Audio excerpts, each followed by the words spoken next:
How do dropped courses affect NCAA eligibility?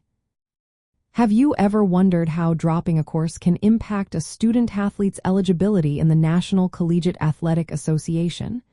It's a topic that deserves attention, especially for those balancing sports and academics. Let's break it down.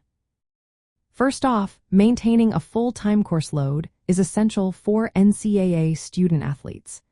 If a student-athlete drops a class and falls below the full-time enrollment requirement, they risk losing eligibility to compete. This means they may not only be unable to play in games but could also be barred from practicing or participating in team activities. The NCAA has specific credit hour minimums that student-athletes must meet each semester to stay eligible. While these minimums can vary by division and institution, they generally align with what is considered full-time enrollment. For example, at some NCAA Division Roman II schools, student-athletes need to complete at least 9 semester hours each term and maintain a minimum cumulative grade, point average of around 2.0, to remain as eligible for the next term. Now, what happens if a student-athlete fails a class?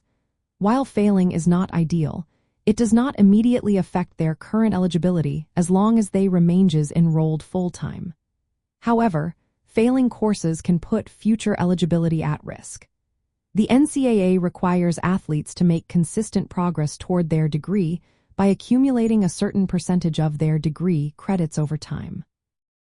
If a student-athlete falls behind in credit accumulation or has a grade point average below the required threshold, they could face ineligibility in future semesters.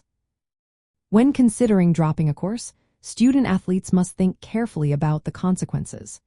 Dropping a class might relieving some academic pressure, but it could also lead to losing eligibility if it causes them to fall below the full-time credit requirement.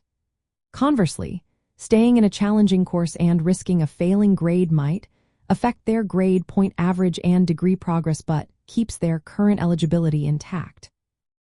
To navigate this tricky situation, athletic programs often requiring student-athletes to seek approval from academic advisors or compliance officers before dropping courses.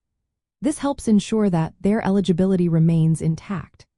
Additionally, dropping courses may have financial consequences, such as losing tuition reimbursement through athletic scholarships, adding another layer of complexity to managing both academics and athletics.